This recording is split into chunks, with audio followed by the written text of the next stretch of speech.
বন্ধুরা, আজকে আমি সাম্বারের একটা রেসিপি দেখাচ্ছি। এখানে আমি কড়াইতে তেল নিয়ে নিয়েছি, আর আমি এখানে কিছু সবজি কেটে নিয়েছি। এর মধ্যে আছে বেগুন, মিষ্টি কুমড়ো, সজনে ডাঁটা, মূলো, এইরকম করে আমি সবজি কিছু কেটে নিয়েছি। অরহরের ডালের আমি সিদ্ধ করে নিয়েছি। এর মধ্যে আমি কিছু টমেটো দিয়ে দিয়েছিলাম কেটে। এই লবণ, হলুদ, তেল আর টমেটো দিয়ে আমি এই ডালটাকে সিদ্ধ করে নিয়েছি। কড়াইতে আমি তেল দিয়ে দিয়েছি। এখন আমি এই তেলের মধ্যে এই সবজিগুলো একটু দিয়ে ভেজে নেব।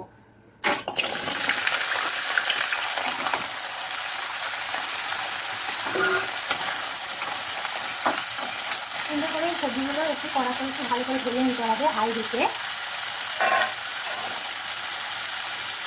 এখানে আমি কারি পাতা নিয়ে নিয়েছি, পেঁয়াজ নিয়ে নিয়েছি, রসুন কুচি করে নিয়ে নিয়েছি, আর আদাও নিয়ে নিয়েছি, ঘষে নিয়ে নিয়েছি আদা। আগে এই সবজিগুলোকে একটু ভালো করে ভেজে নিতে হবে। ভেজে সবজিগুলোকে একটু ভালো করে ভেজে একটা বাটিতে আলাদা করে উঠিয়ে নিতে হবে।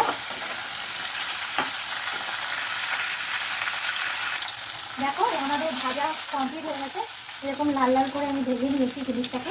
এবার আমি এগুলো একটা আলাদা বাটির মধ্যে উঠিয়ে নিচ্ছি।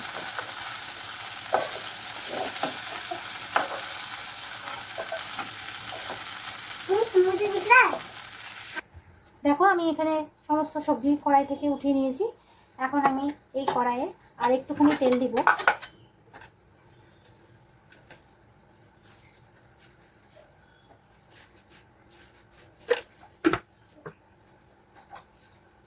কারি পাতা দিয়ে দিলাম, পোস্ত দিয়ে দিলাম, কারি পোস্ত। কারি পাতা কারি পোস্ত যখন একটু ভাজা ভাজা হয়ে যাবে, পোস্ত দিয়ে যখন একটু ফুটে দিয়ে করবে, তখন আমরা এর মধ্যে পেঁয়াজ আর রসুনটা অ্যাড করে দিই।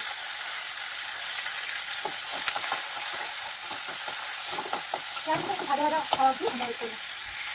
এখন আমি এর মধ্যে একটা শুকনো লঙ্কা, গোটা শুকনো লঙ্কা অ্যাড করে দিলাম। এখানে আপনারা কাঁচা লঙ্কাও অ্যাড করতে পারেন, এখন আমি একটু পরে অ্যাড করবো। আর লঙ্কার গুঁড়ো, ডালে লবণ দিয়েছিলাম, এখানে আন্দাজ মতন একটু লবণ দিয়ে দিলাম। ডালে হলুদও দিয়েছিলাম, তাই এখানে অল্প একটু হলুদ দিলাম। এখানে আপনারা লঙ্কার গুঁড়ো অ্যাড করে নিতে পারেন।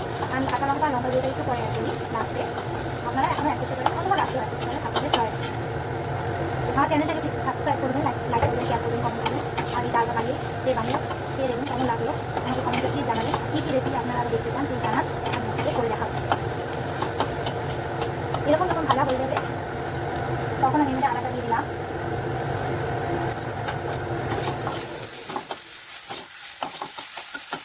আমি একটু কম তেলেই রান্নাটা করে দেখাই আপনাদের।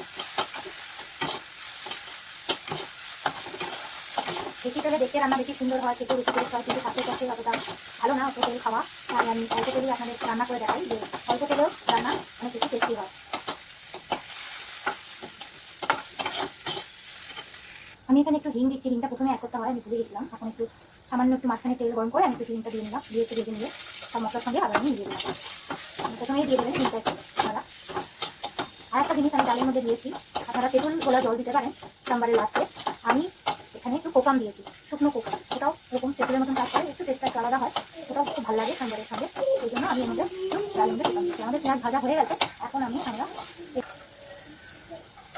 ডালের মধ্যে কোকাম দিয়েছি, কোকাম। এবার ডালটা আমি ঢেলে দিচ্ছি।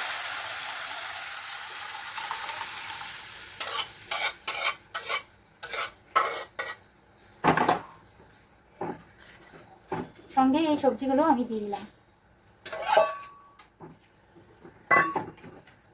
ডালটা এখন একটু দেখতে পাতলা লাগছে, সবজিগুলো একটু সিদ্ধ হবে ডালের মধ্যে, সেই জন্য এখন একটু পাতলা দেখাচ্ছে। সবজিগুলো যতক্ষণ সিদ্ধ হবে ততক্ষণে ডালটা একটু গাঢ় হয়ে যাবে। তারপরে লাস্টে আমরা এর মধ্যে একটু সাম্বার মশলা অ্যাড করব। ডালটা ফোটা অবধি আমরা এটা ঢেকে রাখলাম হাই ফ্লেমে। ডালটা ফুটে গেলে গ্যাসের ফ্লেমটা আমরা কমিয়ে ঢাকা অবস্থায় সবজিগুলোকে একটু সিদ্ধ করে নেব। এখানে দেখো বন্ধুরা, আমার ডাল ঘন হয়ে গেছে, সবজিগুলো সিদ্ধ হয়ে গেছে। এখানে আমি একটা আলাদা তড়কা প্যান নিয়ে নিয়েছি। এর মধ্যে আমি অল্প একটু তেল দিচ্ছি। তেল দিয়ে এর মধ্যে আমি একটু ফোড়ন দেব, অল্প একটু জিরা দিয়ে দিলাম, সাদা জিরা। তারপরে দুটো কাঁচা লঙ্কা আমি দিয়ে দিলাম।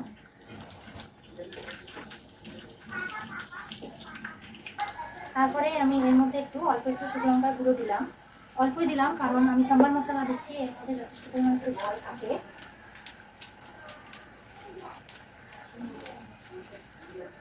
সাম্বার মশলা দিয়ে আমি একটু ভাজা ভাজা করে নিচ্ছি। তারপর আমি এটা ডালের মধ্যে ঢেলে দিব।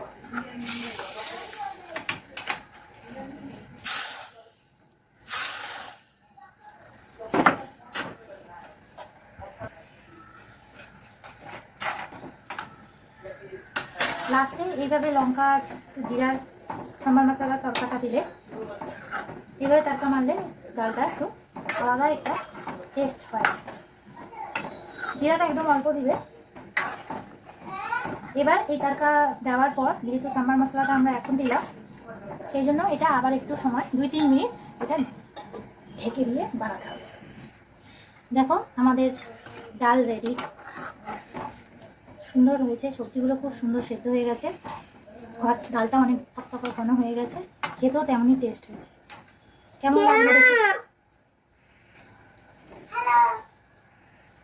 শেষে ডালটা হয়ে গেলে উপর দিয়ে ফ্রেশ ধনেপাতা একটু ছড়িয়ে দেবে তোমরা, তাহলে এই সাম্বার ডালের টেস্টকে আরও বেশি এনহ্যান্স করবে।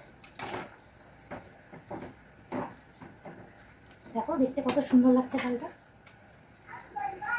দেখো আমাদের সাম্বার ডাল রেডি, কত সুন্দর লাগছে ডালটা দেখতে। তোমরা বাড়িতে প্লিজ বানিয়ে দেখো, ট্রাই করো, আমার চ্যানেলকে লাইক করো, সাবস্ক্রাইব করো, শেয়ার করো, কমেন্ট করো প্লিজ। আজকে তাহলে রাখছি, বাই।